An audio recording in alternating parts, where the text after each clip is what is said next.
Edison High School Chamber Singers. We will do three relatively short.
The next song is entitled Lux Orumque.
selection is an arrangement of jingle bells.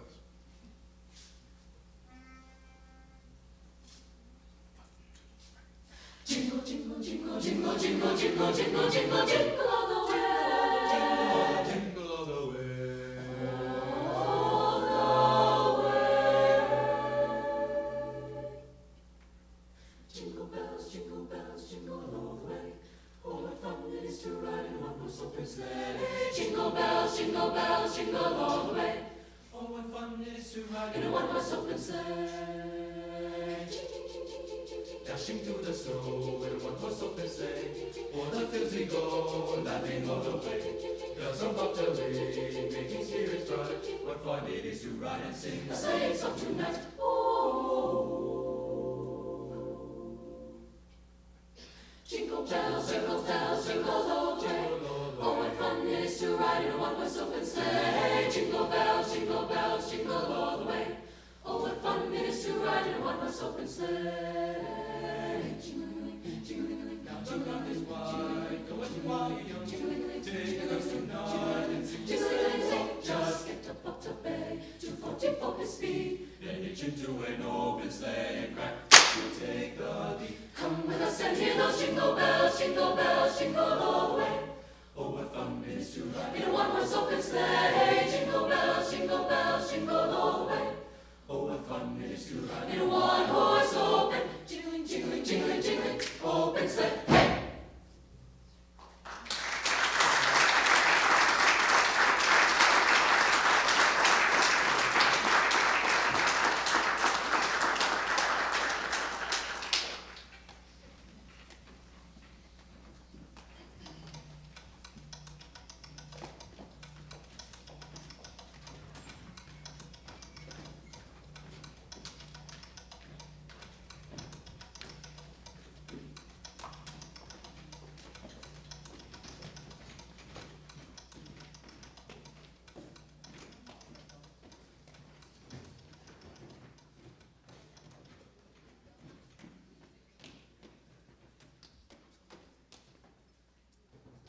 I got to turn it off then.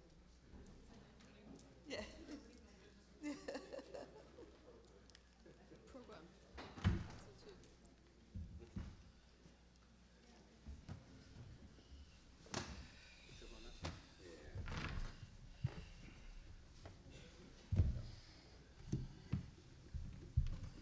Was that beautiful? Great performance. Thank you, Edison High School Choir. Opening statement.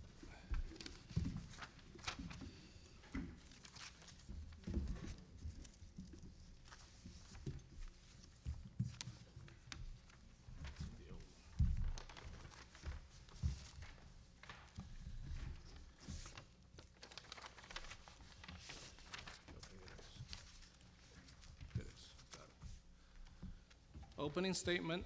The New Jersey Public Meetings Act was enacted to ensure the right of the public to have advance notice of and to attend the meetings of public bodies at which any business affecting their interests is discussed or acted upon. In accordance with the provisions of this act, the Edison Board of Education has caused notice of this meeting to be published by having the date, time, and place thereof posted in the Board of Education and administrative offices. Copies of these notices were sent to the Home News Tribune and the Star Ledger on January 8th, 24th, and August 28th, 2018. The public may participate at regular meetings in accordance with the bylaws and the applicable state regulations. So there's a slight change on the agenda than was posted before. We will go into a privilege session first. So Dan? Whereas Section 8 of the Open Public Meetings Act, Chapter 231 of Public Laws of 1975, permits the exclusion of the public from a meeting in certain circumstances, and whereas this public body is of the opinion that such circumstances presently exist, now therefore be resolved by the Board of Education of the Township of Edison as follows. 1, the public shall be excluded from discussion of and action upon the herein specified subject matters. 2, the general nature of the subject matter be discussed as follows. Attorney-client privilege discussion regarding superintendent's job description. 3, it is anticipated at this time that the above stated subject matter shall be made public at such time as the need for non-disclosure no longer exists, and 4, this resolution shall take effect immediately. All right, can I have a motion? Mr. Maroney? Okay, Mrs. Ward? Mr. Patel? Yes. Mr. Brescher? Yes. Mrs. Peng? Yes. Mr. Derico? Yes. Mrs. Manaker? Yes. Mrs. Ward? Yes. Mrs. Maroney? Yes. Mr. Shi? Yes. All yes. Where are we going? So, it's probably gonna take us about 15, 20 minutes. We'll be coming back. And, Mr. Brescher? Mr. Patel? Yes. Mr. Brescher? Yes. Mrs. Peng? Yes. Mr. Derico? Yes. Mrs. Manaker? Yes. Mrs. Ward? Yeah.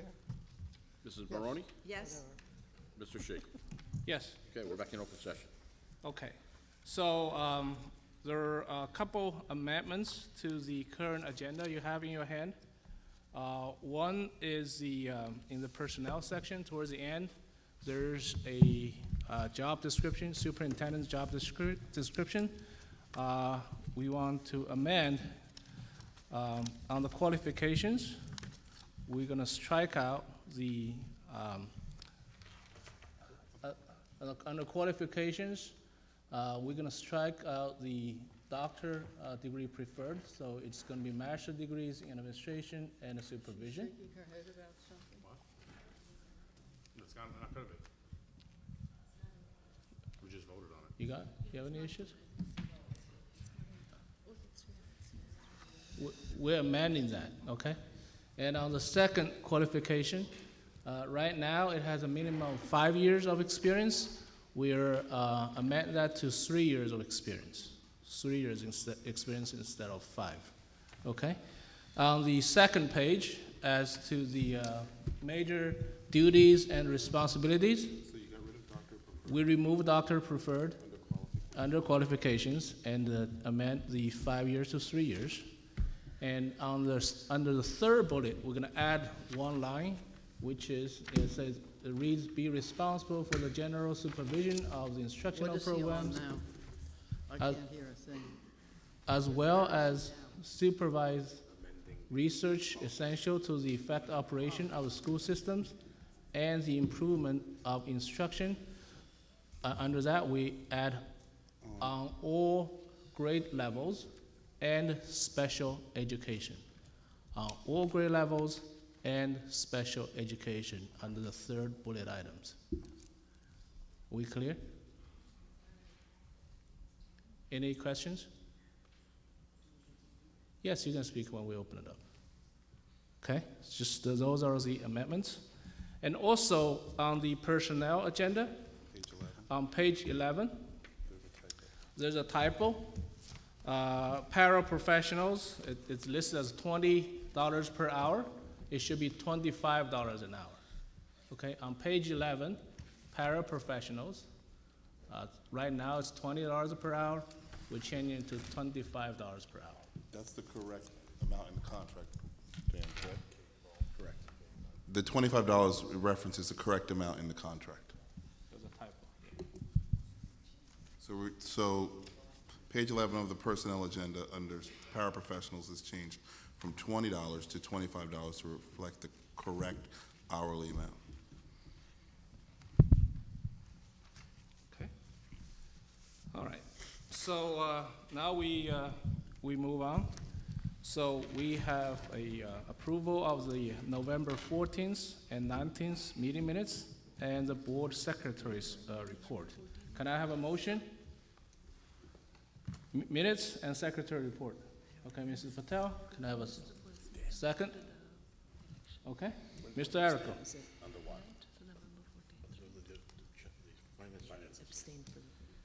Who was the second, Joe? Mr. Erico. Okay. Mr. Patel? Yes. Mr. Brescher? Yes. Mrs. Peng? Yes. Ms. Derico? Yes. Mrs. Manaker? Abstain for November 14th. I don't think I attended that meeting. And yes for the other one. Okay, thank you. Mrs. Ward? Yes. Mrs. Maroney? Yes. Mr. Shi? Yes. Oh, yeah, so carried. So now we're open for public comments, And that's the resolutions. minutes? Oh, Yeah, okay, got that. resolutions only. So, yes. Oh, here she comes.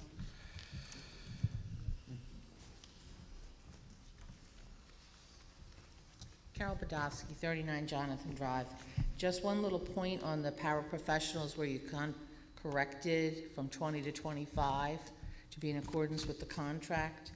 I believe it's not per hour, it's per 45-minute period. That's what it says on page 41 of the contract.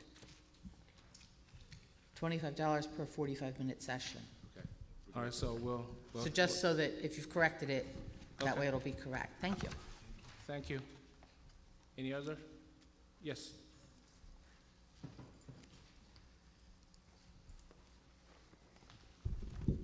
Elizabeth Conway, 20 Netherwood Circle. I would like to, I have a couple of things to talk about. The first one is the job description of the superintendent. Initially, when I looked at this last Wednesday, the first thing I could think of was, who are they hiring? Because it seems like the description was truly limiting who could even apply. In the past, we had a superintendent that fit these descriptions very well, and that wasn't the greatest choices going down the road. I realize that we need somebody that has a good educational and overall background to direct and be in charge of a district this large. But when you limit yourself to this job description, I realize you went from 5 years down to 3 years, and you did this and that. The only thing that jumped in my head, and I actually heard somebody else say the same thing, was, oh, they must have got somebody else that sounds good also. So I think you're kind of limiting yourself as to who you would like to speak to regarding this district. And I think this board is educated enough to realize the difference when you're checking in and observing and speaking to them. I think you did a very nice job with Mr. Saxton, and I think we need to take that into consideration when we're interviewing somebody for a long-term position. So you may have changed the requirements a little bit, but I think you're still limiting yourself, and you're holding back on somebody who might be of value to our district. I can go back many years over the different superintendents that we've had in the past, and I don't think many of them would have fit this job description, and many of them were very successful superintendents. So I would think twice about your job description, even though you did make an adjustment to their requirements. So that's number one. Number two, when we talk about the merit goals of the superintendent, I realized why they were done, but initially I know a dollar figure was submitted to the county, and that was rejected, so there was some things going on to alter that. I'm not sure if the county looks at these merit goals, they would feel the same way, that this is just a fill-in to make up. I think you need to go back maybe, and the merit goals that we read of your past, they were more substantive than these. Some of the things I have done in the past. I mean, that's just the security plan and also the long-range facility plan. That's huge, really huge. But the dollar amount is huge also, so Yeah. I would really like to see a little bit more substance. One of the non-merit goals that was there was regarding a plan for something for special ed to hand out to parents to make them more comfortable as far as what's involved in getting your child classified. And I just want to let you know, I worked, many of you know this already, you've heard me say it many times, I worked in the district as a special ed teacher for 16 years, and I met many people that I worked with, colleagues in all different aspects, and I met one colleague that was, I considered very vital to our district, and she was one of the people that I was very proud to say I worked with. And while I worked with her, she told me how she was developing a manual that she could give out to her parents as they were doing the special ed planning. And I actually saw it, and I was just so proud of it. And when I was transferred over to another school later on, she actually sent me the plan. And I've just been so taken with it. As I meet new parents that are going through that program, I've actually shared it with you. So I would like to give thanks to Janice Rhodes, who's actually still in our district, and I'm very proud to say that she's a great participant in our special ed department. And if you'd like to see it or meet with Janice, you would be blown away as to how wonderful and thoughtful the plan was. So, in fact, I was able to look for it, and I actually have the booklet that she had developed. So that's something that's really important for her. The other thing that still bothers me, I'm sorry, is that, I'm going on to something else, by the way, the 7.5% that we have to pay for the security. I know you're trying to do something about paying that, but that's a large dollar amount that would have to come out of our budget. I kind of have a problem with that, because will this be for people that are hired to work within our schools, or will this be added security outside of our schools but taking care of our schools? Inside, okay. Because I guess I'm conflicted with the idea that we take care of the security within our school, but anything outside of the building and around our town should be the responsibility of the municipal government. So, but we're not an outside entity.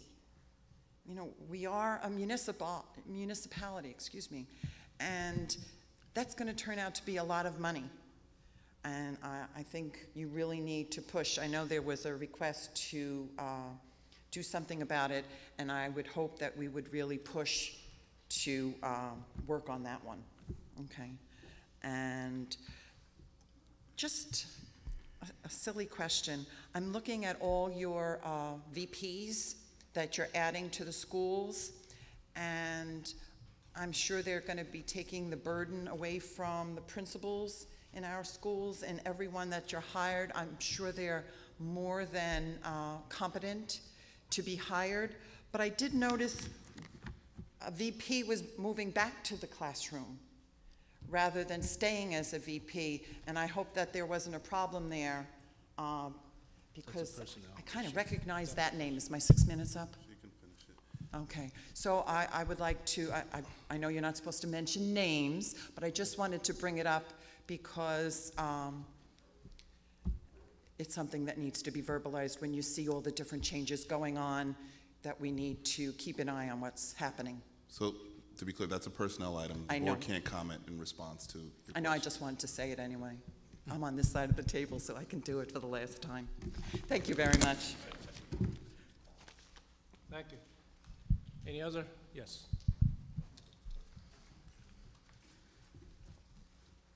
Good evening, Matt Rebnak, VP ETA, 2 Ethel Road. Just one other correction Mrs. Badowski brought to your attention. Also on page 12 is the same error under number 14.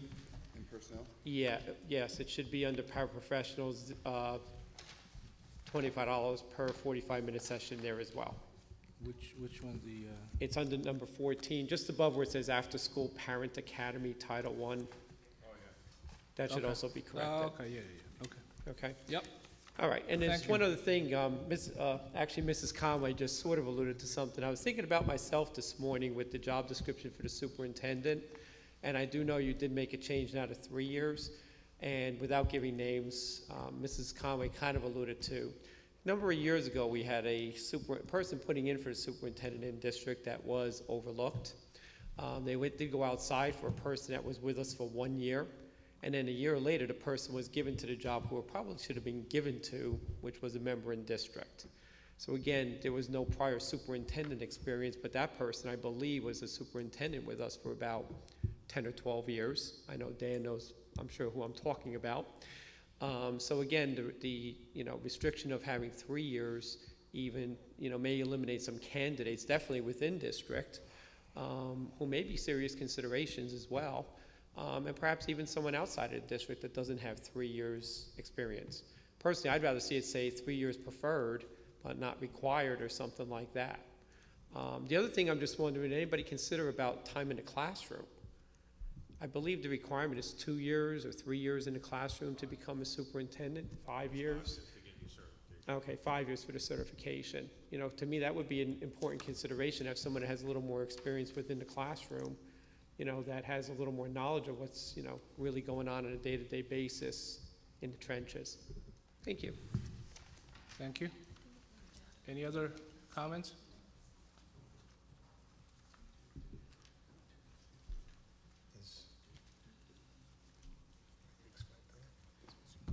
Evening all, Brett Baker, 140 Grandview Avenue. Just to kind of follow Matt's conversation around the job description, just curious if there's a timeline.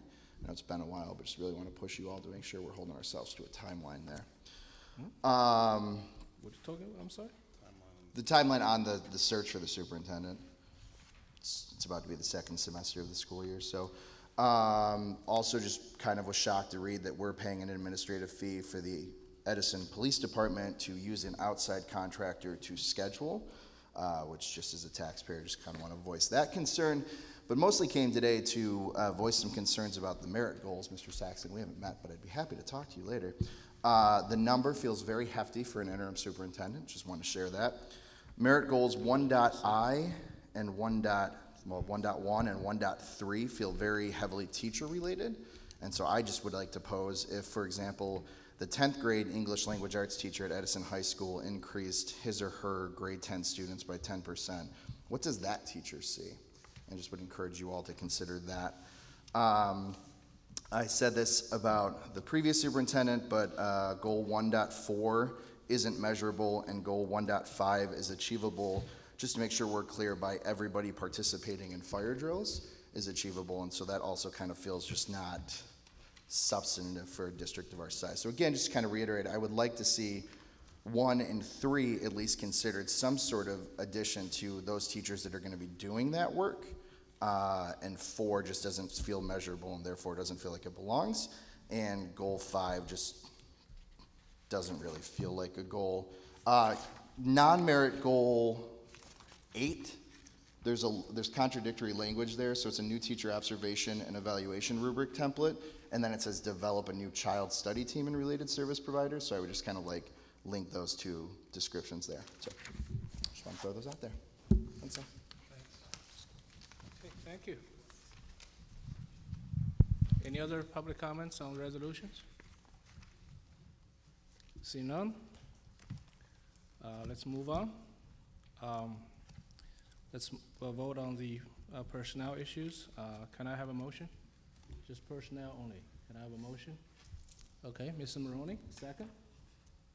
Do I have a second? Okay, Mr. Eric. Dan? Mr. Patel? Yes. Mr. Brescher? Yes. Mrs. Peng? Yes. Mr. Erico? Yes. Mrs. Madiker? Yes. Mrs. Ward? Yes. Mr. Maroney? Yes. Mr. We're Shi? down to where? Yes. Oh, yes. Next, we have the administration and curriculum instructions, pupil services, and finance. So everything together.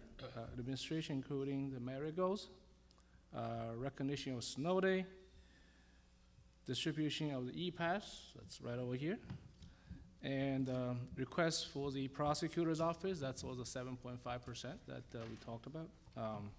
Curriculum instruction include field trips, PD, pupil service out of district placement, and the finance resolution. So everything, 2, 3, 4, 5. Okay, can I have a motion? Okay, Mrs. Patel, Mr. Erico. Mr. Patel? Yes. Mr. Brescher? Yes. Mrs. Peng? Yes. Mr. Erico?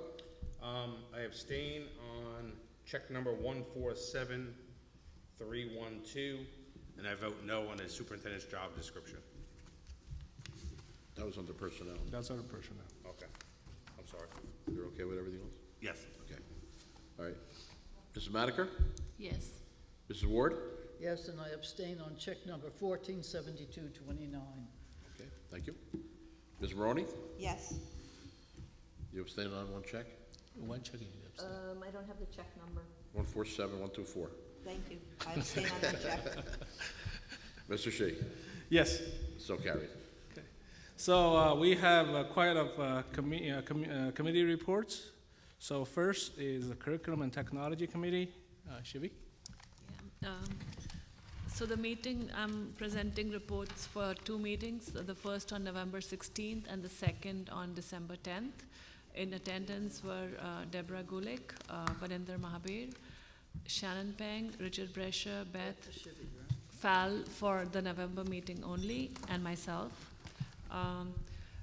There was a presentation by Mr. Bianchino from Outrun Your Fork.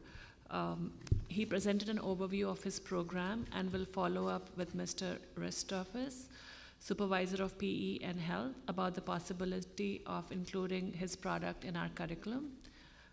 So the curriculum updates at the elementary level include, the first one is Teacher Observation Program at John Marshall School. Ms. Mahabir explained the Khabrat program, which has 2 teachers from Saudi Arabia working with our teachers. Teachers will be in our schools until the end of February. Ms. Mahavir shared a committee of teachers and administrators have begun working on new K-2 report cards. The report cards have not been updated in 17 years. The committee is researching and meeting every month. The next one is Math K-5 implementation and professional development updates. Ms. Mahabir shared the investment that has been made in professional development for the implementation of the math program. What you? Very timely. Giving me the experience, right? She discussed the success of the building-based small group professional development sessions that have been going on.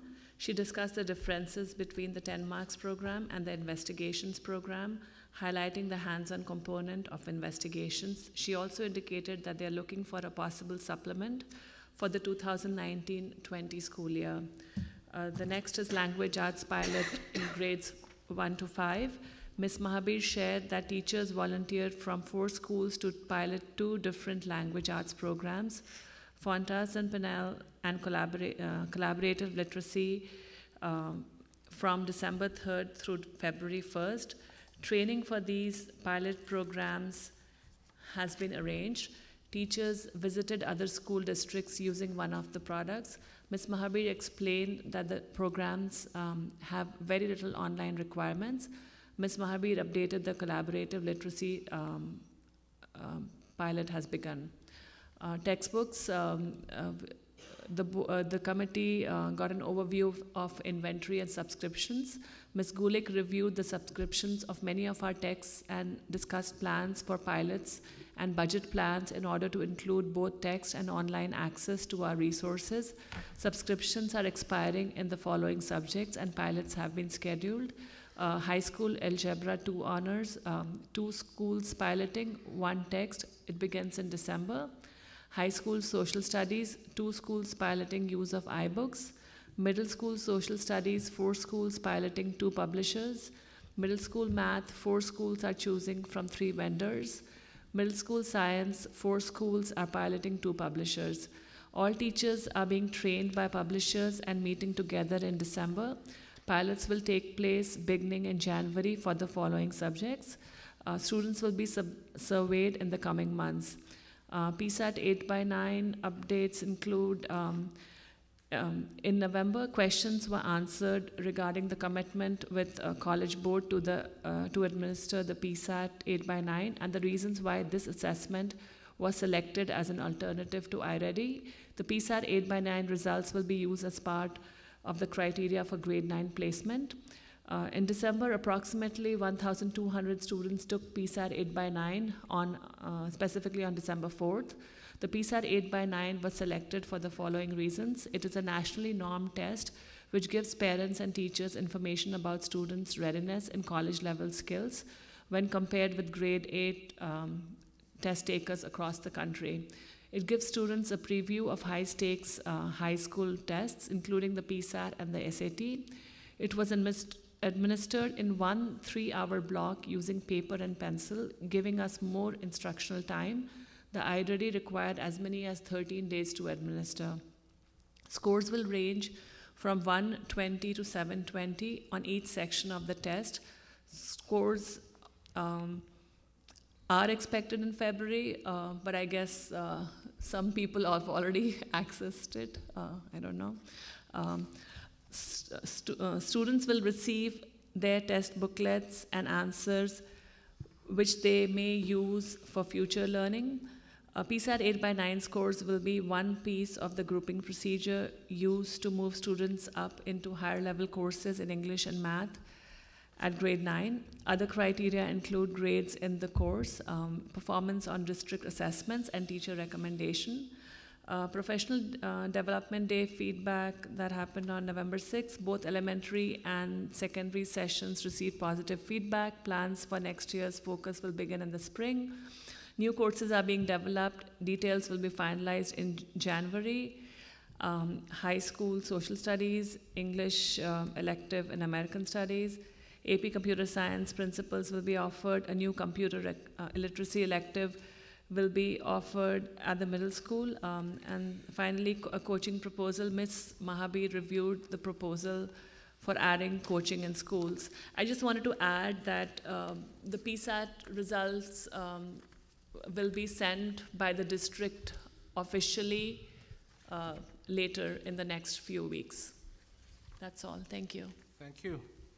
So I just have a quick question about the PSAT for the group in the grouping policy. Have we decided what the percentage will be counted, or it's coming back later?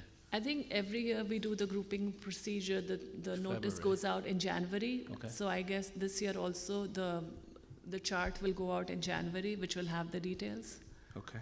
So you mentioned every student, the student will receive their test booklets and answers, so every kid will get a copy of that, right? Yeah, so you will know exactly the questions that you got wrong. Okay. Computer literacy elective, that's when we talked about middle school, and we talked about that we tried not to make it a full semester course, and that's part of I think that is being worked on. That's the recommendation. That's a course. Yeah, yeah, but I think the nuances are being worked on, and I don't know how feasible that would be, but yeah, we did talk about that. Okay, thank you. Next up is Finance Facility Committee, Mr. Brescher.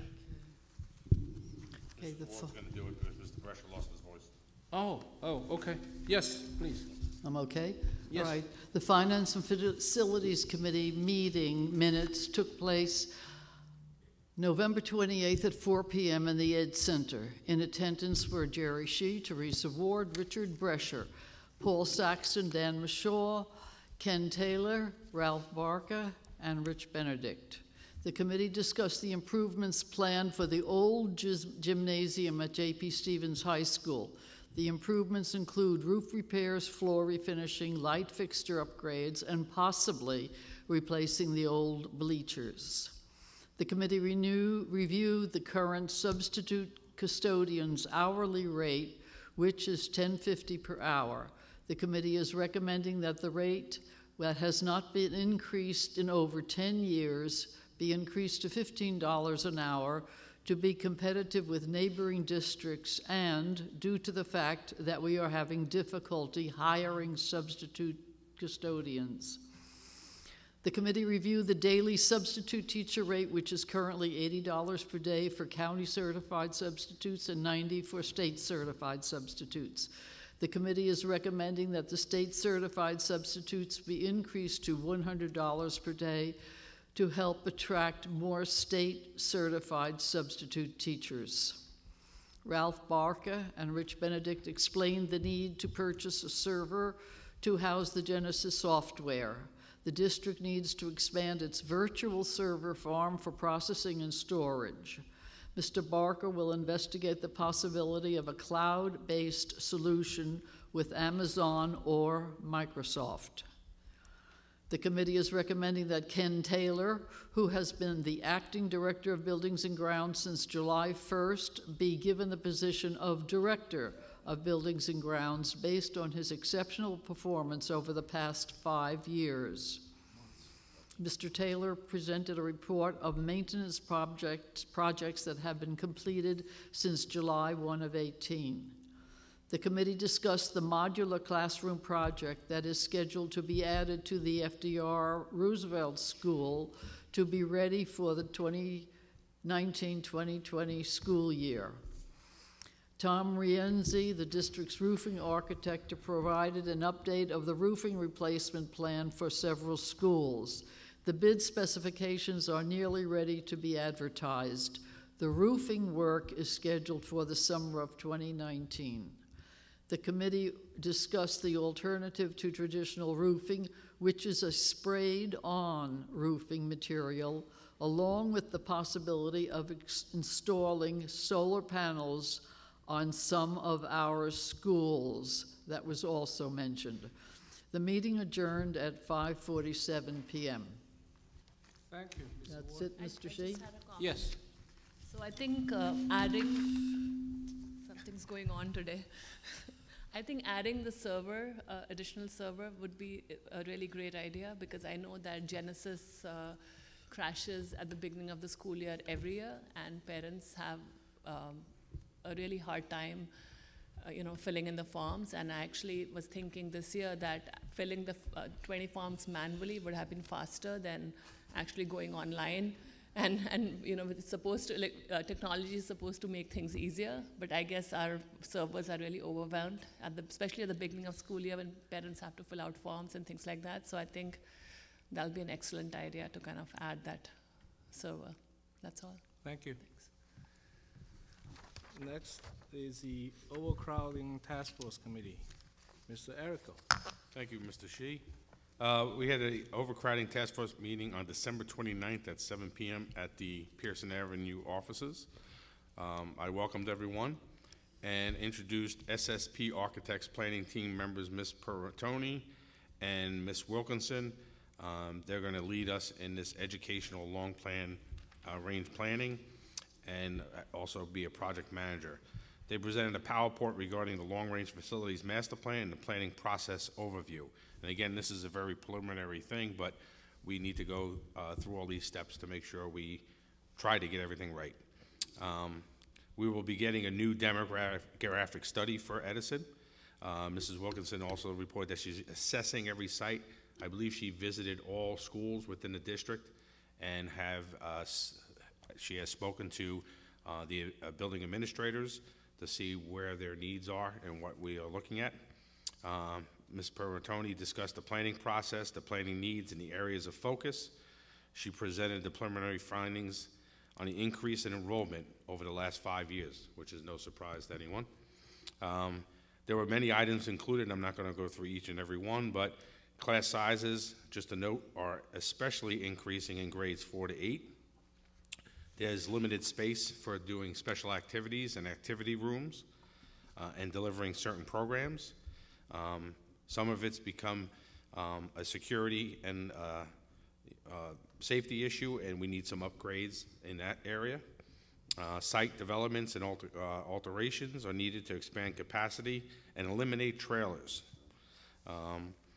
Public discussion included health offices to be looked at in the district to make sure there's some privacy for the nurses, sidewalks around the schools to be addressed, safety in the hallways and stairwells, water quality, which we have to test anyway by the Department of Ed, air conditioning in schools, and will there be alternative planning processes to be looked into? And there would be.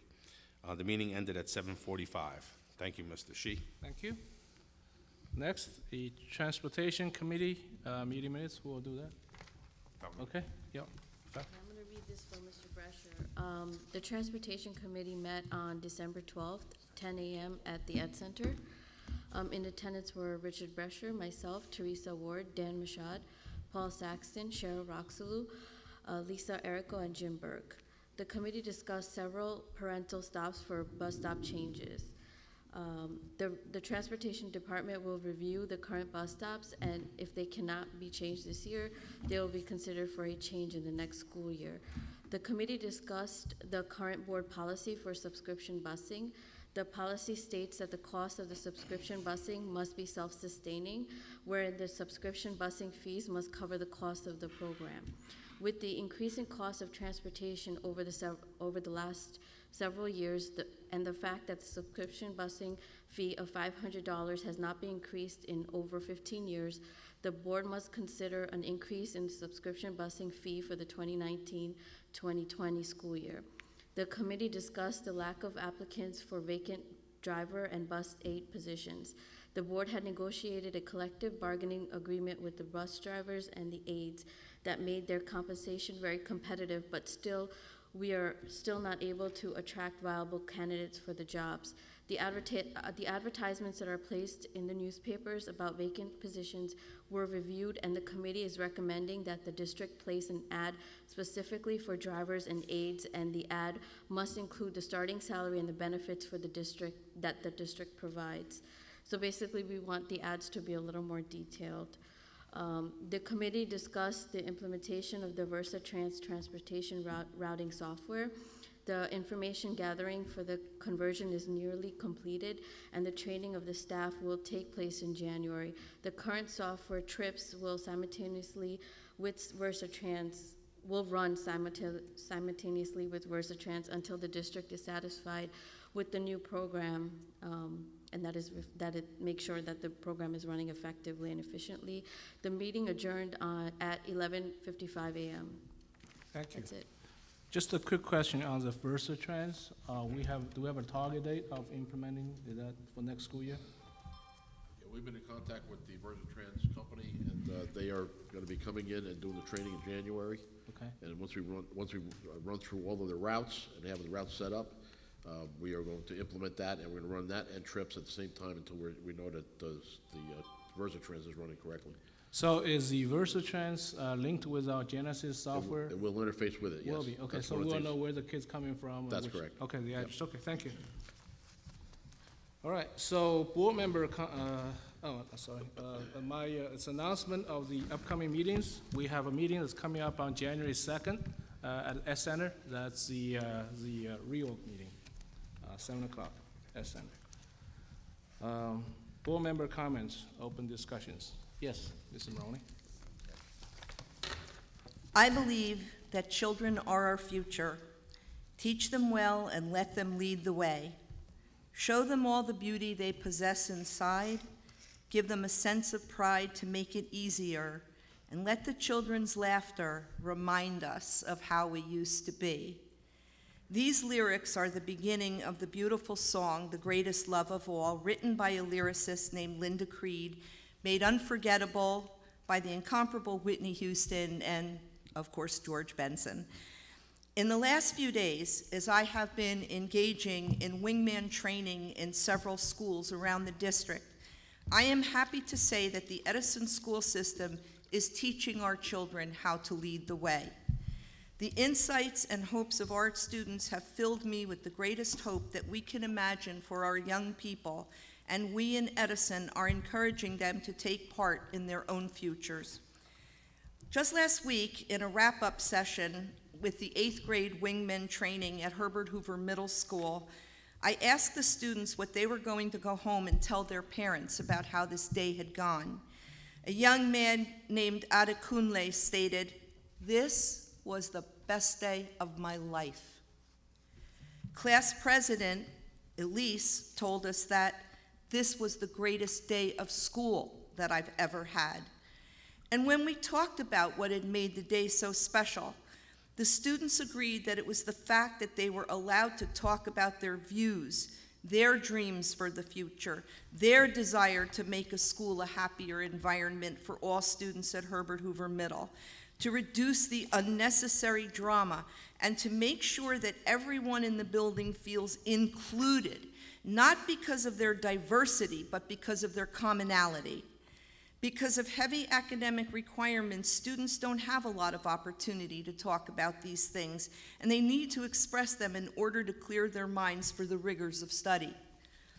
The first exercises that we use in wingman training are about finding out the things that we have in common with each other.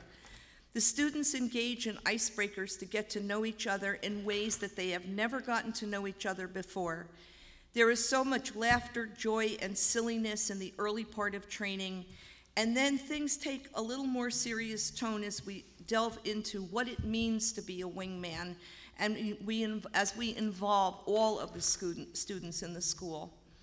In the last 2 weeks, the training has spread across the township. JMI's 4th and 5th graders were trained last week, and Ian Hockley and I trained the students at Herbert Hoover Middle School, as I said last week. Late last week, Ben Franklin had an astounding kickoff program with training planned for early in the new year. And last Wednesday, Ian Hockley and I met with the J.P. Stevens Bridges students to discuss how they're going to be able to use the program in working with children of displaced families in town, as well as the students of Lakeview School. And I have to tell you, Ian and I were just overwhelmed after the meeting with the Bridges students. I have never, in my almost 50 years of being an educator, had so much love pouring out of these kids who were just so excited to have adults helping them to express themselves. I have so many people that I need to thank and acknowledge for the successful rollout of this groundbreaking program so far. Aside from our incredible students who are rising up to positions of leadership and taking social risks in their student bodies, we could not be doing this program without the dedication of the teachers who are molding wingmen based on the needs of their schools. Kathy Gluchowski at John Marshall set the bar very high and has been an inspiration for every other wingman champion teacher. She has created videos and PowerPoint presentations that other schools have been able to use as their models for moving forward. At James Madison Intermediate, we have teacher champions Barbara Coscarelli, Ms. Hunter, Dina O'Brien, and at JMP, we have Catherine Nuisa. The 2 days of training last week at Herbert Hoover were amazing. Teacher champion Jack Berzicelli is working with the 7th grade wingman team, and Justine Durham is leading the 8th grade group. Aside from the 2 days of student training that were going on at Herbert Hoover, teacher champion Linda Angelello had the kickoff assembly for the students at Ben Franklin Elementary School. All of the teachers whom I have mentioned, and there are going to be a lot more in the future, have embraced this social emotional program because they truly want to see our children group in the safest and happiest environment that we can create for them.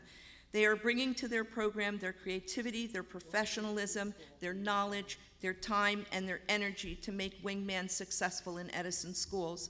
We thank also principals Donna Abinamarco, Brian McGrath, Steve Preville, Amy Hoffman, Cindy Tufaro, and Mike Seiler for their visions in how the program can be adapted to fit the schedule of their individual schools. And Edison owes an enormous thanks to 2 retired district employees, Ellen Baxter and Rosemarie Quagliarello, who have been giving generously of their time to train students and teachers. A huge thanks goes to the ETEA for encouraging retirees to give back to the community in which they have spent their professional years by volunteering their time and professional expertise to make the program happen.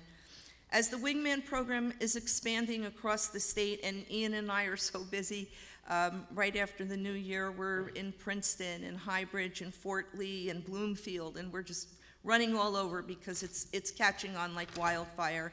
I believe that this will become a national movement, and we are going to need more teacher trainers, and we are seeking retirees who might be interested in a second wave of training, which we hope to conduct this spring. Finally, none of this would have happened were it not for Ian Hockley, the founder of the program, and I am emotional to remind you that last Friday was the 6th anniversary of the Sandy Hook tragedy. Ian has spent countless hours training students and teachers in Edison personally, and the kids adore him. We have accepted no money for this program. This has been completely funded by the Wingman Foundation, and it's very hard because it is costly for Ian to come down and the materials and so forth, but they haven't charged Edison a dime. It is a beautiful thing to see how the children relate to Ian and listen intently to all of the important things that we are teaching them. We laugh a lot, we cry a little, we think, we feel, we learn about each other and ourselves. In the future, Mr. Hockley and some of the Wingman students are coming to address this board directly, so the citizens of Edison will have the opportunity to see how the program is impacting the lives of our student body. And finally, thank you to the board and administration for encouraging the development of this important component of social emotional learning to be developed in the Wingman program in Edison. You have put us on the cutting edge of societal improvement, and to me, nothing could be better for the future of our children. Thank you. Thank you, Mrs. Maroney, for leading this. And again, you put a lot of effort into it, and it will pay off down the road. And I really appreciate it for what you have done. Thank you. Yes, Mr. Errico? Just a couple things. One, I would like to thank you, Jerry, and Rich, and everyone on the committee to finally get our SLEOs approved and get through. Also thank Ramon for working with the township attorney. I know there's been a lot of back and forth, and we're still not done. We still want to try to, waive that 7.5% fee, and I know that's already been started, and the paperwork and the process has been started. So thank you, everyone, for doing that. Thank you, Mr. Saxton, for the VIP cards. I'm a few short months to making the age, so I'll be able to use the VIP card very shortly. So thank you again. That's a great thing for our seniors in town that struggle on a fixed income, and thank you very much. And lastly, two things. Besides the staff that we recognized with the recognition tonight, staying with that snowstorm on that Thursday, which I think many staff members did, we recognized the ones we knew of, but I think every staff member, every bus driver, every bus aide, duty aide, cafeteria, they all struggled and they helped out that day. So I would like to thank the entire district for staying and helping out during that Thursday snowstorm. I know Mr. Saxton didn't even get home till like 10:30, so because I was on the phone with him speaking about the next day what was going to happen. So again, I appreciate the whole staff, the entire district, from again bus aides to principals to assistant superintendents, whoever stood around to help get the kids home safely. And lastly, happy holidays and a healthy and safe new year. Thank you. Thank you. I just want to add, Mr. Errico said, we recognize quite some people, but we might have missed a couple people here and there. So if we missed it, we'll add them on later on. We didn't do it last month because we tried to get everyone, but at the end of the process, we might have missed some. So we'll try to add them. Thank you. Yes, somebody else. Any other? I took care of his. You took care of it? Okay. You can't talk. All right. So, we're done with the board member comments, so we're open to public. Yes.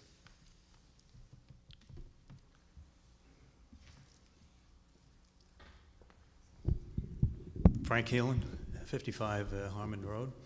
And I just wanted to say kudos to Shivi Prasad Madhukar for the terrific job she's done, certainly on the different committees. As chair of the Curriculum Technology Committee, she's done a fabulous job.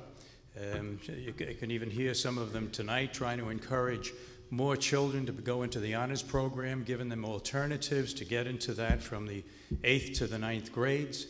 and there's been she's been a leader in terms of trying to get a balance between technology learning and book learning, and certainly she's done a terrific job as far as even getting us more state aid. She was on that state aid committee along with a few others of us that helped to get the $3.5 million, and I hope that continues and increases in the future.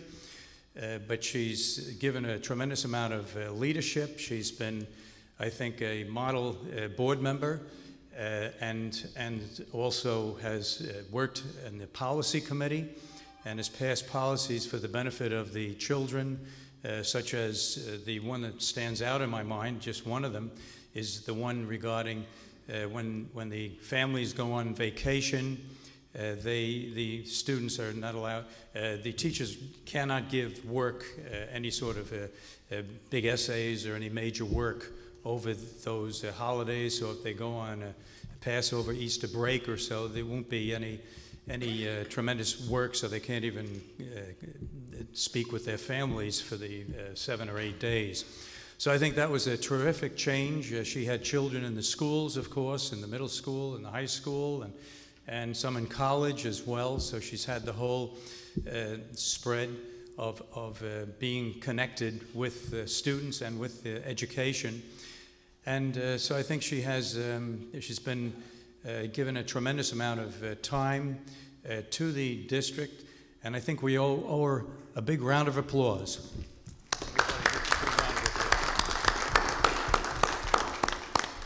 And I wish you all the best in your selection of a superintendent, and also in the building program, which we're all looking forward to, I'm sure, of what's going to happen. And I wish you also, as you would say, Happy Hanukkah, and also wonderful celebration for those of you celebrating the birth of Jesus Christ.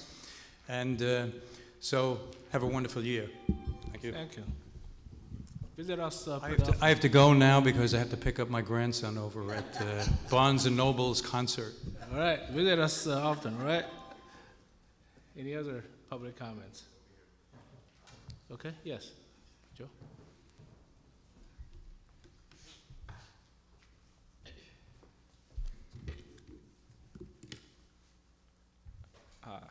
Joseph Johnson, 407 Durham Avenue.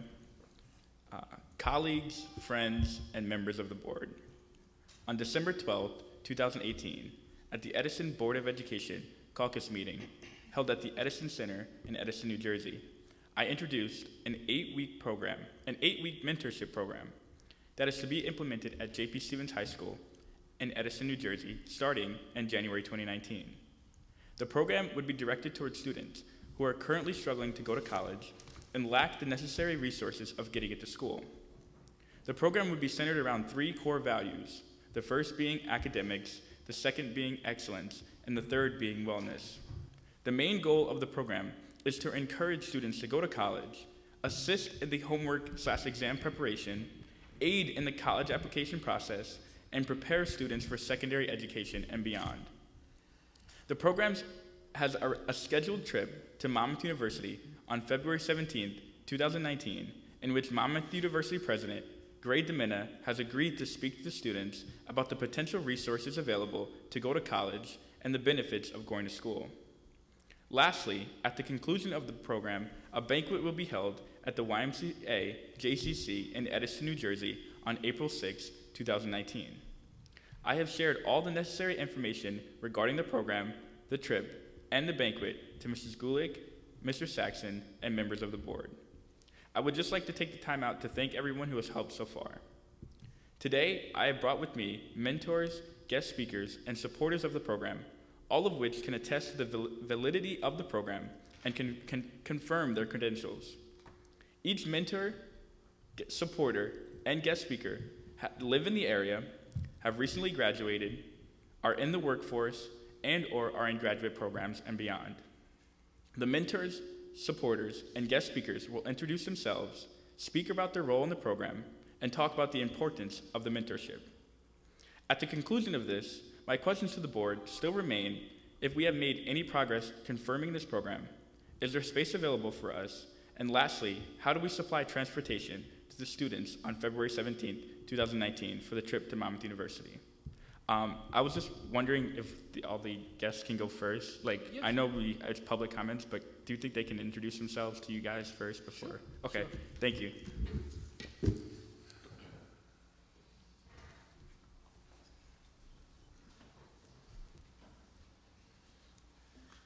Good evening. I'm Trey Johnson, and I'm going to be here, or for the next few months, I'll be doing the Lena Foundation for mentoring. And I recently got involved in doing transformational work with different individuals from 70 to 18-year-olds, and basically getting in consciousness with their minds and, and being authentic, being abundant, and being joyful in every aspect in your life. So I'm proud to say that I will be mentoring for the Lena Foundation and reference of Joseph. And yes, I'm excited. And it's a pleasure to meet you all. Thank you. Thank you very much.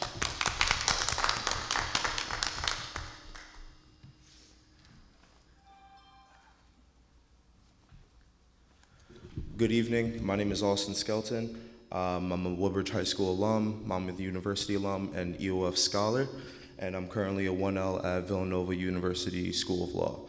Mentoring is very important to me because without having a lot of mentorship opportunities during my high school career, I wouldn't be where I am today.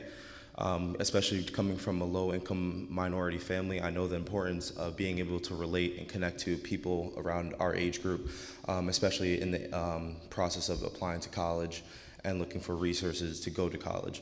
So that's why I'm proud to be a guest speaker for this program led by Mr. Johnson over here, and it is a privilege and a great opportunity. Thank you. Thank you.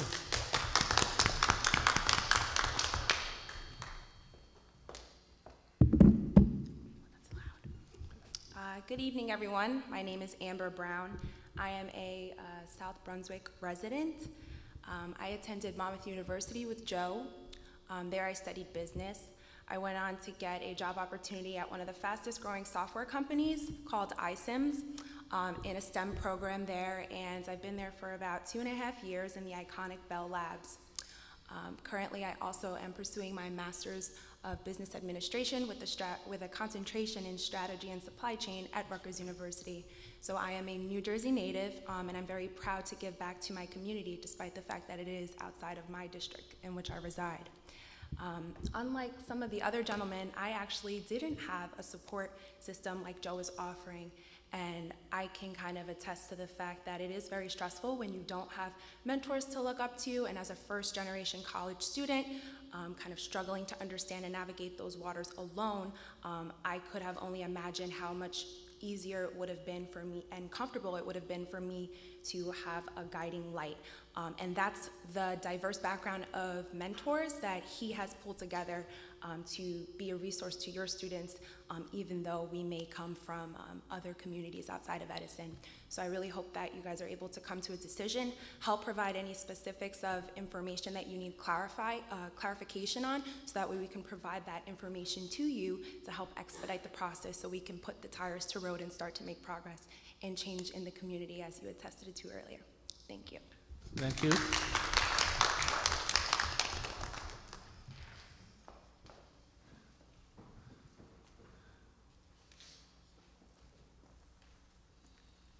Vanessa Johnson, 407 Durant Avenue, and Leslie Johnson, and we are the proud parents of Joseph Johnson.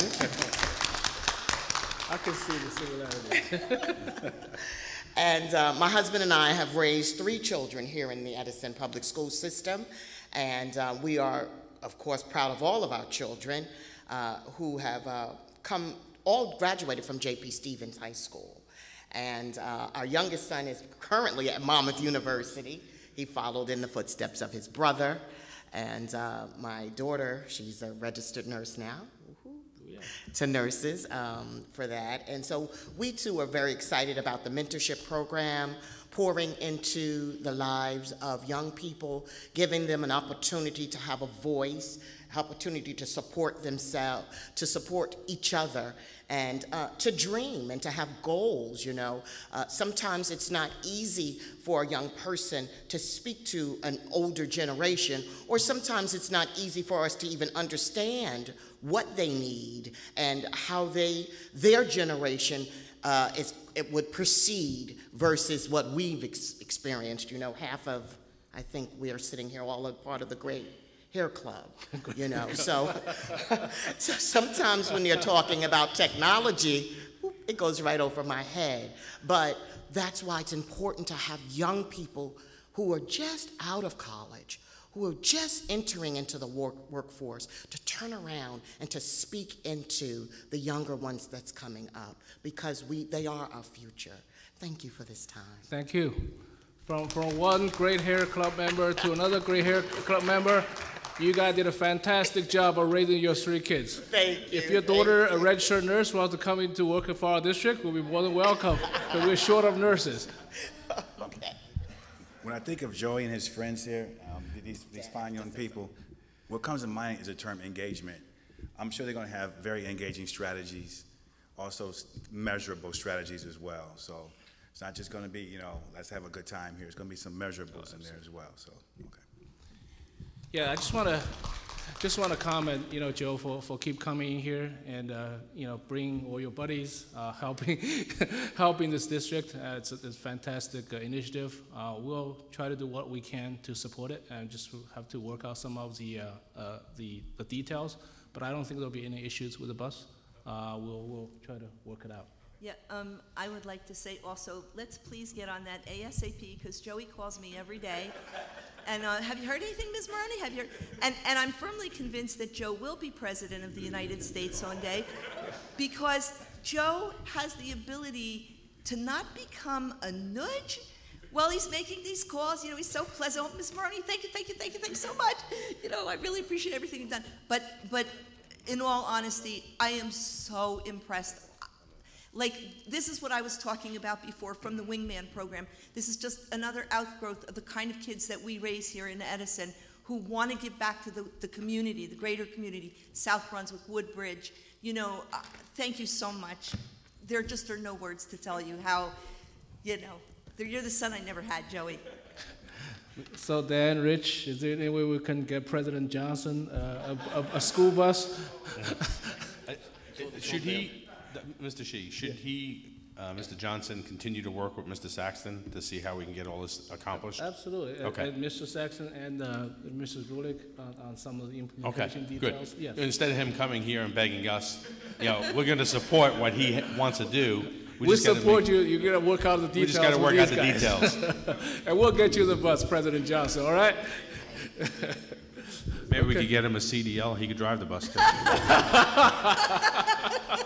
I'm not sure if that's something he's looking for. But we do need nurses in our district, though. So, any other public comments? Yes. Yes. Elizabeth Conway, 20 Netherwood Circle. When he hangs up from you, and then he calls me. All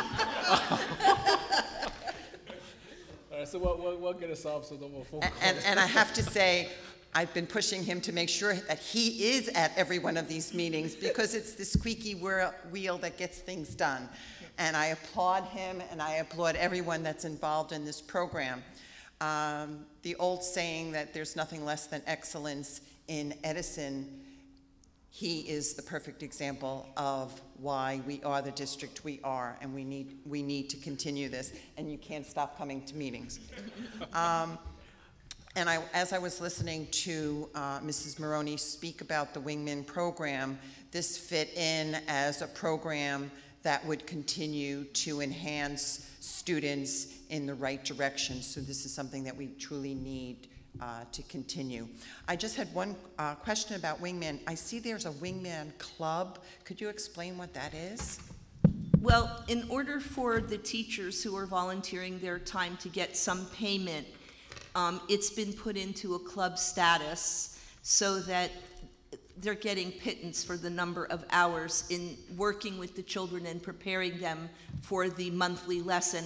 The thing that makes the Wingman program unique is that it is a student-centric program, meaning that the kids teach the kids, but they still have to have teachers to help them do their planning for the lessons that they go in and teach the kids. So it's been put under a club status so that the teachers can get paid, the contracted teachers can But get paid. it's not an after-school function. It depends on the school. Some schools do it before school, some schools do it during the school day, but they do have a few meetings a month, the teachers with the wingmen, to train them for going into the classrooms. Very good. So it depends on the logistics of each individual building as to how it's being done. Very good. Thank you. You're welcome. The other thing, Mrs. Badowski and I attended J.P. Stevens on Thursday evening and for their concert. And my comment to Ms. Polakowski after it was over, I said the only shame is they're running out of space on the stage. They were beyond phenomenal, and I believe there's 2 more concerts happening this week. And every time we get a chance, we need to highlight all the wonderful things that are going on in Edison, because we can't say enough about them, and we need to just keep pursuing. Thank you. Thank you. Anybody else? Yes, Ms. Badowski. You gotta get up here. Come on. First, I want to thank each and every Board of Ed member, past and present, Mr. Heelan, for your contributions to our district, but especially tonight, Shivi Prasad Madakar, for her years of service as a Board of Ed member. I remember urging her to go for it when she first announced she was going to run for the board a few years ago. I hope she doesn't resent my encouraging her to run, because she has made a difference for our students. I'd also like to thank Paul DiStefano for his service on the Board of Ed the past 3 years. And finally, I want to say thanks to Elizabeth Conway, 20 Netherwood Circle, for over 20 years of attending these meetings together. I wish her much success in the new year as a Board of Ed member, and I wish all of the returning Board of Ed members the best of luck in the new year. Elizabeth Conway is a force of nature. Listen to her. She knows what she's talking about. Thank you. Thank you. Yes.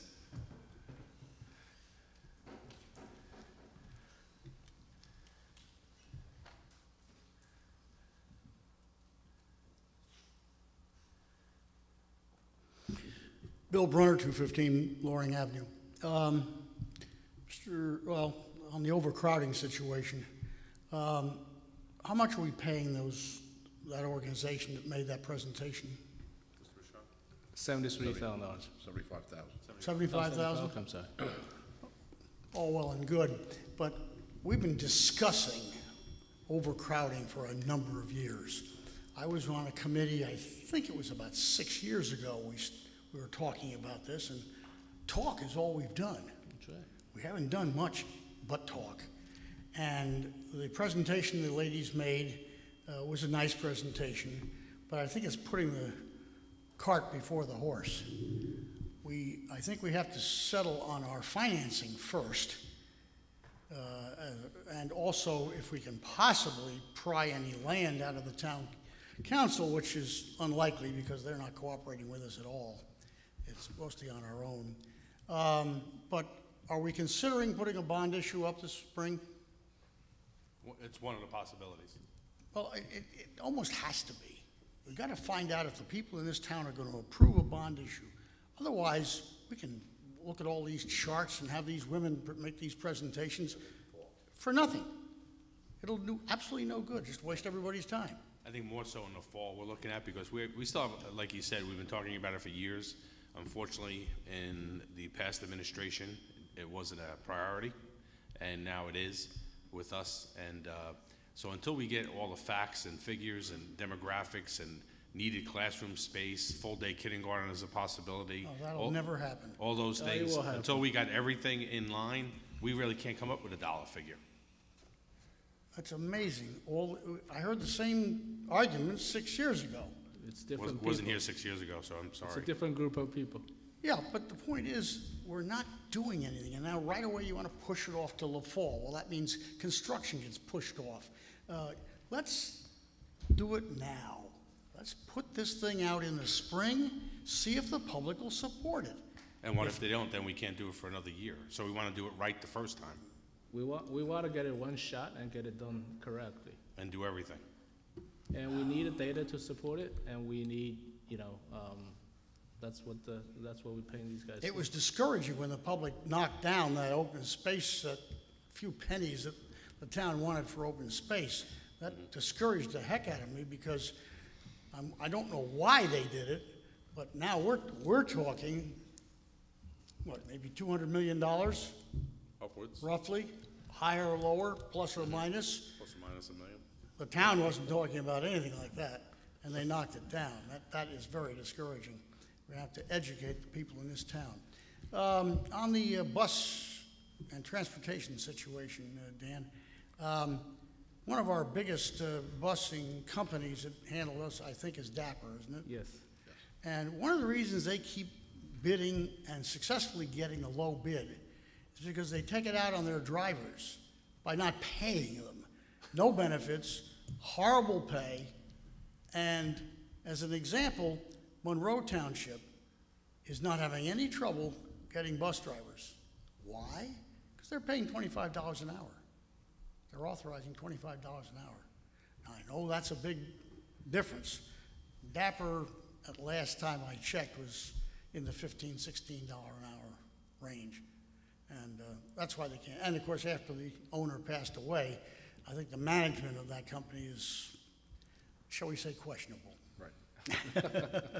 We have a lot of issues with them, so. Yeah, exactly. And last but not least, on a personal note, as I told Joe over at the caucus meeting last Wednesday, my oldest grandson just graduated University of Virginia in May, and his first job out of college is exactly what Joe and his friends are doing. He's mentoring, he's involved with a rural high school in Virginia, doing just that, advising them and helping them with college applications and talking to them about going to college, because it happens to be a high school that doesn't send very many kids to college. They go to work after high school. And so I am quite familiar with your program, and it's an excellent one. Thank you. Thank you. Any other public comments? Okay. He's been trying all night. Anthony Diamond, 15 Rodak Circle. First of all, I want to wish everybody a Merry Christmas and a Happy New Year. I know Mr. Erico has been working really hard at the overcrowding task force. The only thing I would recommend is somebody go find the mayor and wake him up and allow him to join the party, because he is the chief executive of this town, and I think maybe that would help. I know you're doing all you can, you're doing a great job, but I would like to see the mayor get more involved in this and take a little more of a leadership role. Lastly, all of you have, well, most of you have an important decision coming up, and that is to vote on leadership. And I would strongly recommend new leadership on this board. I don't want to relitigate all the issues that happened in the past. There's no reason to do that. I don't want to regurgitate it. But I think new leadership is in order and to consider. I don't care if you chose Mickey Mouse himself, to be quite honest with you, but we shouldn't reward bad behavior. And I hope you take this time over the Christmas break to consider that, digest it, and possibly vote on some new leadership. Thank you very much. Thank you. Unfortunately, we cannot vote Mickey Mouse because Mickey Mouse is not on the board. So I just want to, Anthony, that on the way coming over here, I saw a lot of your lawn signs on Talmadge Road. So if you can take them out, that would be good, because the election's been over for a long time. Thank you. All right. Any other public comments? See none. Can I have a motion for? Oh, I'm sorry. Yeah, we are going to the closed session. I'm sorry. Yeah. Whereas Section 8 of the Open Public Meetings Act, Chapter 231, Public Laws of 1975, permits the exclusion of the public from a meeting in certain circumstances, in And whereas this public body is of the opinion that such circumstances presently exist, now therefore be resolved by the Board of Education of Township of Edison as follows. 1, the public shall be excluded from discussion of and action upon the here specified subject matters. 2, the general nature of the subject matter to be discussed is as follows. Attorney-client privilege discussion regarding Board Policy 3214, conflict of interest, and construction project for the modular classrooms. 3, it is anticipated at this time that the above stated subject matter shall be made public at such time as the need for non-disclosure no longer exists, and 4, this resolution shall take effect immediately. Can I have a motion? Okay, Mr. Errico, can I have a second? Mrs. Maroney? Mr. Patel? Yes. Mr. Brescher? Yes. Mrs. Peng? Yes. Mr. Errico? Yes. Mrs. Madiker? Yes. Mrs. Ward? Yes. Mrs. Maroney? Yes. Mr. Shi? Yes.